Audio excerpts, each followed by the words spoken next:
Hello friends, welcome to Keethu cooking.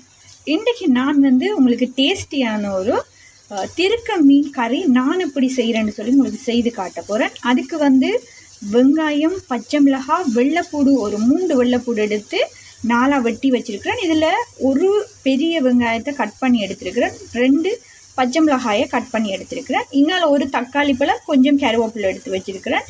இதில் 4 வெள்ளைப்பூடு, 1 teaspoon மிளகு, 1 டீஸ்பூன் பெரிய சீரகம், சின்ன சீரகம் எடுத்து வச்சுருக்கிறேன். இதில் கொஞ்சம் வெந்தயம் எடுத்து வச்சுருக்கிறேன். அடுத்தது நாங்கள் நார்மலாகவே இந்த திருக்க கறி, மீன் கறி செய்கிறதுக்கு நான் திருக்கையை க்ளீன் பண்ணி எடுத்து வச்சுருக்கிறேன்.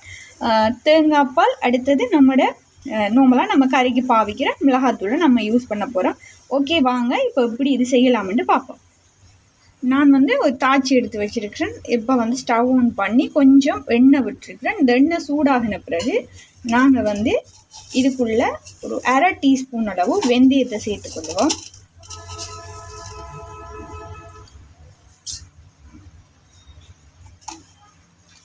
இந்த வெந்தயம் கொஞ்சம் பொரிஞ்சு வரும்போது நாங்கள் எடுத்து வச்சிருக்கிற இந்த வெங்காயம், வெள்ளைப்பூடு, பச்சை மிளகாய் இது எல்லாத்தையுமே இதுக்குள்ளே நாங்கள் சேர்த்துக்கொள்வோம்.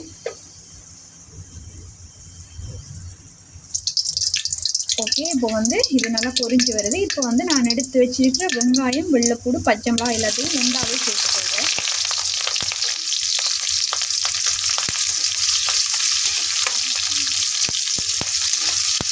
சேர்த்துட்டு இதை நாங்கள் வதக்கி எடுத்துக்கொள்ளுவோம்.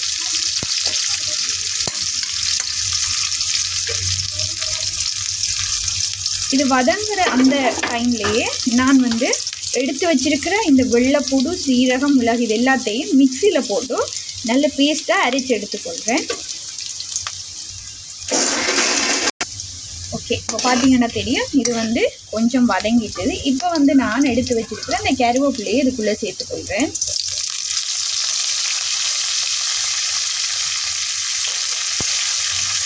சேர்த்துட்டு அதையும் நாங்கள் மிக்ஸ் பண்ணிக்கொள்கிறோம்.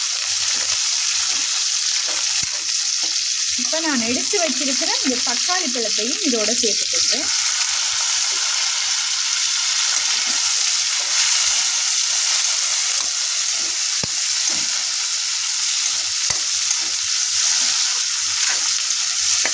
இப்போ தக்காளி பழம் உங்களுக்கு லைட்டாக மசியாக அவங்க காணும்.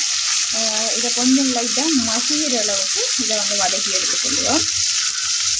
ஓகே, இப்போ பார்த்தீங்கன்னா தெரியும் தக்காளி பழம் நல்லா மசிகிற அளவுக்கு அவிஞ்சிட்டுது. இப்போ இதுக்குள்ளே நாங்கள் எடுத்து வச்சிருக்கிற திருக்கையை நாங்கள் சேர்த்துக்கொள்வோம்.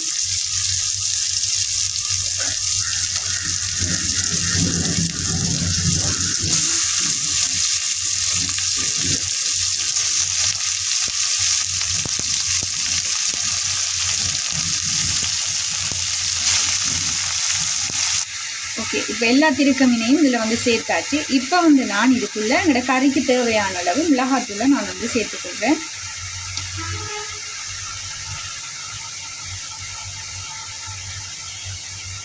மிளகாத்தூளை சேர்த்துட்டு நான் எடுத்து வச்சிருக்கிற 2வது தேங்காய் பாலை இந்த கறிக்குள்ளே சேர்த்துக்கொள்கிறேன்.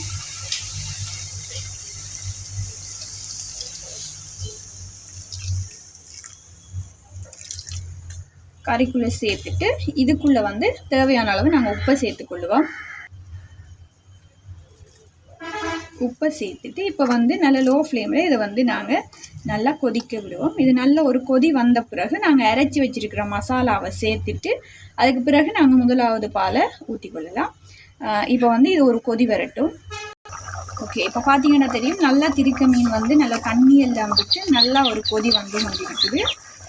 இப்போ நான் எடுத்து வச்சிருக்கிற நாங்கள் ஏற்கனவே சொன்ன மாதிரி நாங்கள் அரைச்சி எடுத்து வச்சிருக்கிற இந்த பேஸ்ட்டையும் இதுக்குள்ளே சேர்த்துக்கொள்வோம். வெள்ளைப்பூடு, சீரகம், மிளகு எல்லாம் சேர்த்து இந்த பேஸ்ட் இதோடு சேர்த்துட்டு ஒரு தடவை நாங்கள் மிக்ஸ் பண்ணிவிட்டு இப்போ நான் 1வது தேங்காய் பாலை சேர்த்து விடுறேன். 1வது தேங்காய் பாலை நாங்கள் சேர்த்துட்டு நல்லா கொதி வர 2 நிமிஷம் நாங்கள் இதை நல்லா கொதிக்க விடுவோம். கொஞ்சம் கொதித்து இது வற்றி வந்ததுன்னு சொன்னால் தான் நல்ல டேஸ்ட்டாக இருக்கும். இல்லாட்டி உங்களுக்கு நல்ல குழம்பாகவே வேணுமென்று சொன்னால் கூட இது ஒரு கொதி வர நீங்கள் நிப்பாட்டினீங்கன்னா ஓகேயா இருக்கும். ஓகே, இப்போ நாங்கள் ஒரு 2 நிமிஷம் இதை நல்லா கொதிக்க விடுவோம். ஓகே ஃப்ரெண்ட்ஸ், இப்போ வந்து எங்களோட திருக்க மீன் குழம்பு வந்து ரெடி ஆகிட்டு நான் வந்து இந்த அளவுலேயே நான் இப்போ அடுப்பை ஸ்டவ் ஆஃப் பண்ணிக்கொள்கிறேன். நாங்கள் இதை வந்து சோறோட சாப்பிடலாம், புட்டோட, இடியப்பத்தோட, நாங்கள் எதோட விரும்புகிறோமோ அதோட நல்லா ஊற்றி சாப்பிடலாம். உங்களுக்கு இந்த வீடியோ பிடிச்சிருக்குமென்று நான் நினைக்கிறேன். பிடிச்சிருந்தேன்னு சொன்னால் லைக் பண்ணுங்கள், கமெண்ட் பண்ணுங்கள், மறக்காமல் உங்களோட ஃப்ரெண்ட்ஸ் கூட ஷேர் பண்ணுங்கள். அது மட்டும் இல்லை, சப்ஸ்கிரைப் பண்ணுங்கள். தேங்க்யூ ஃபார் வாட்சிங்.